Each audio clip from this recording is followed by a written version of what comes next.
The video behind me is a short and sweet video essay covering the fact that shadow damage works for Blighted corpse explosion, a hot topic issue at the time, because it turns out that, just like I try to point out in this video, nearly 7 months later, I put this out June 13th, just a week after the game had released, you can't trust tooltips in Diablo 4, and the issue is still in the game, and most notably it's kind of popping up again, this idea that Blighted corpse explosion actually doesn't scale with shadow damage over time effects, or anything that increases darkness skill damage because it's bugged, because the modifier doesn't work.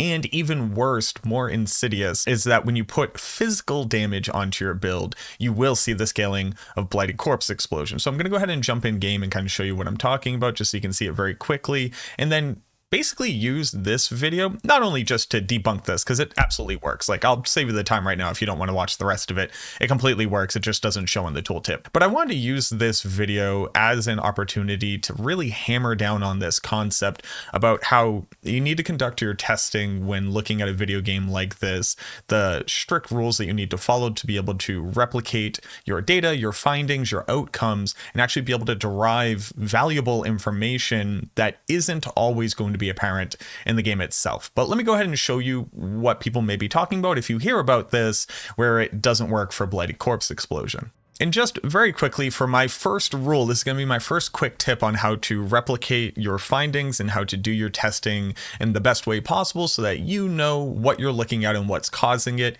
You need a fresh character. I mean, a character with nothing activated that could possibly be screwing up what you're looking at. We right now are looking at Blighted corpse explosion. You'll see I don't have any of my shadow passives active. I don't have the key passive active. I only have enough points to be able to make it down the skill tree to ultimately get to Bone Storm, but like, I'm not even putting the other points into Bone Storm, etc., etc. When you're doing your testing, you need to only be using things that are minimally required to be able to get the results that you're looking to actually compare and contrast so you can derive information from it. But we're talking about corpse explosion itself, which, let me take off the modifier, is a base damage skill. It does physical damage, and it does it in an area around it. The moment that you add on Blighted corpse explosion, it becomes a darkness skill. So you'll see here that right now it's a corpse and a corruption skill, but the moment that I put this on, it also gains the darkness skill tag. And then instead of exploding, it'll leave behind a miasma, which will deal damage over 6 seconds. You'll see that it will deal shadow damage. So when we hover over this again, down in the bottom right of the tooltip, you'll see that it now does shadow damage. Simple, straight to the point. This should make sense, right? It should all add up. So when we're looking at the skill on our skill bar, we are doing 154% of our weapon damage. So that's saying that on average, it's going to be 128 damage. Now, keep this in mind, it actually doesn't just have a single damage value. It actually continues to roll over its range, just like every skill does. But for whatever reason, when you click on the tooltip to do damage over time, it gives you the average damage as opposed to the true range of damage. I'm not sure why it needs to do that. It's definitely a bit misleading, but just keep that in mind as well. Then we have a couple options here to be able to add on additional types of damage. So this ring right here has a whole bunch of stats on it, but the only thing that matters to us is that it has 19.2 shadow damage. For the gloves, it has a bunch of stats on this as well, but you'll see that we have 17.5 shadow damage over time. And then on my chest, I have all damage, shadow damage, and darkness skill damage.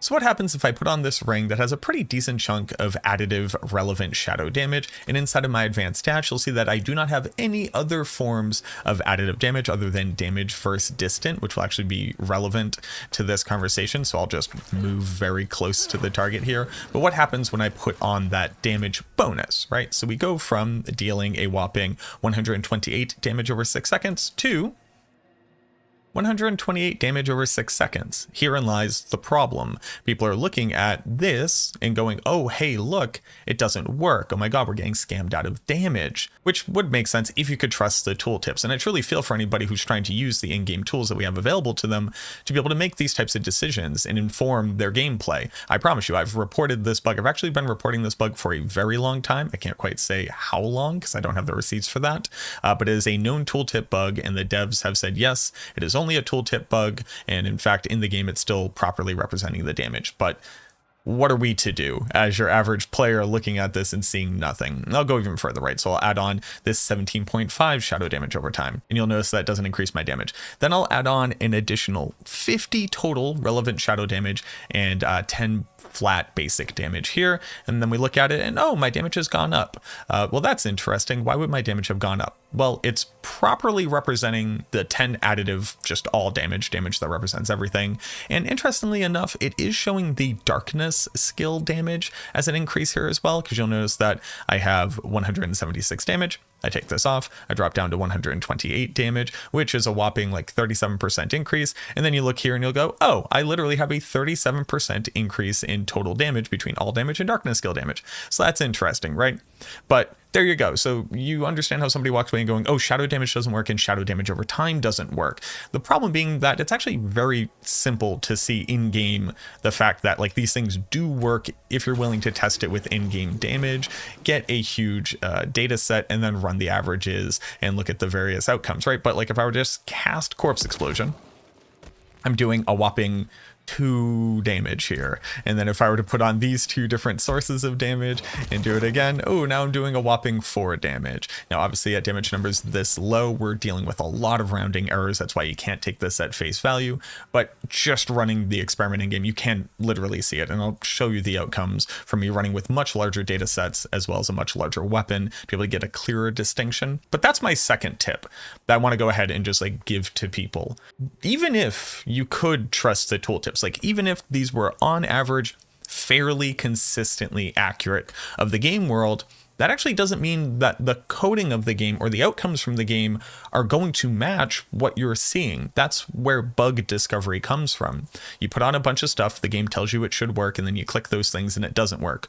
Or even worse, you put on a bunch of stuff that shouldn't work and you click the buttons and they do work. Either way, that's how you, even with being able to trust the tooltips, you still need to test it in game. And if you've seen a lot of the videos that I've gone through where I was testing minion damage back before we understood how that worked and how their stats worked, testing overpower back before they had revamped it, I go step by step by step, putting on every single thing, even the things that say they should work, and still running tests. Because in a video game, while it's like not a tinfoil hat here, this isn't a conspiracy, you just can't trust any of it until you see it with your own eyes.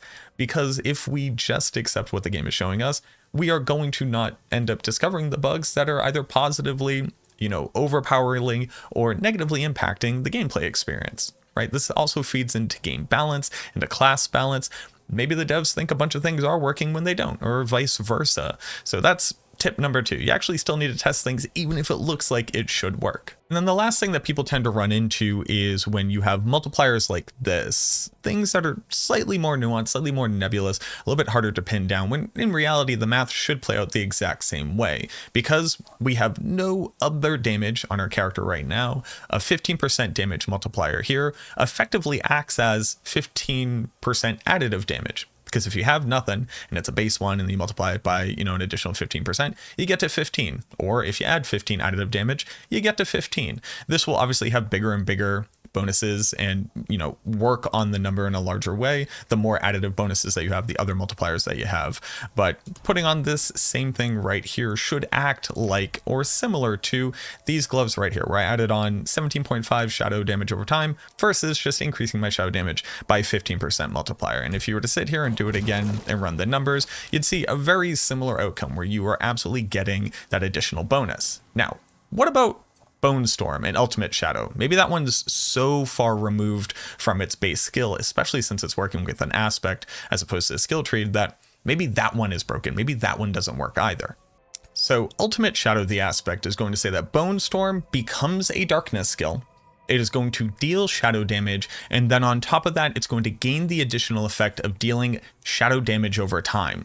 Now, here's an interesting thing about Bone Storm. It says it deals damage over time, but it isn't the same thing as a skill which deals damage over time naturally. And I know that's a very weird nuance to try to wrap your head around, and I do apologize. I wish there was a better way. Corpse Explosion is a damage over time effect. Bone Storm does multiple instances of damage to enemies over a period of time. It's actually not a damage over time ability, which is bananas. It's absolutely buck wild. If you actually look at Bone Storm, you'll notice that Bone Storm can crit. And running this for long enough, like you just saw with that 4 damage, you'd eventually get a crit damage source. Now, damage over time can't crit. So it means inherently that Bone Storm itself is not a damage over time effect, and it truly is not. It just does damage multiple times over 10 seconds. There are each individual instances of damage, so they can crit, they can overpower, and it gets very confusing when you then add an additional shadow damage over time effect that the damage from Bone Storm applies to the target. That's a mouthful. But by adding on Ring of Ultimate Shadow, you'll notice that Bone Storm gains the darkness tag. The damage type in the bottom becomes shadow damage as opposed to physical damage, and that the thing that you can't see is the additional effect of the shadow damage over time. For instances like generating barrier from Shielding Storm. This literally means that Ultimate Shadow doubles the barrier generation rate that you would typically get from this skill, because you can get more damage instances over that same period of time, and Shielding Storm says every time that Bone Storm would deal damage, which includes this new dot, you generate barrier. That's why it's such an amazing tool for survivability. You'll notice that Bone Storm is doing 135 to 165 damage, another dead giveaway that's actually not a damage over time, because every damage over time ability shows you a single damage number, whereas anything else will give you a range of damage. That should have been, something to throw up a red flag in the beginning.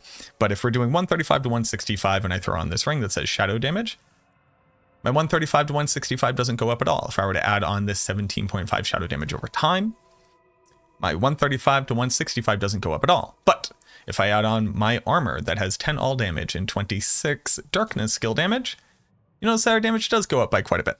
So interesting, right? All damage shows, darkness skill damage shows, because it can register that it is a darkness skill. But what we're looking at is the shadow damage on Blighted Corpse Explosion and shadow damage on Bone Storm. I ran 2 sets of testing for the Blighted Corpse Explosion. I only did one for Bone Storm because I just got bored, if I'm going to be honest with you. But the first one was with a super low damage weapon, just to see the difference at a low damage and a high damage value. Base Corpse Explosion damage on a really low weapon did an average of 2.8. It had a maximum of 3. And then when you added on 17.5 shadow dot damage, our average went up to 3.4 and had a maximum of 4. So obviously, that's not definitive, right? That's not conclusive.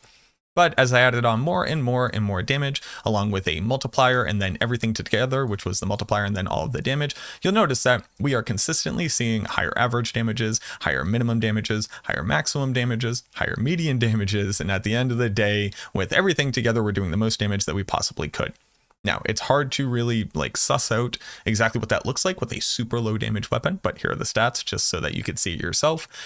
Here's me testing it with a much larger weapon. You'll see a much larger attack power here. The base weapon doesn't have anything on it that's relevant to our damage, being damage with basic and damage with ultimate were the only stats on it.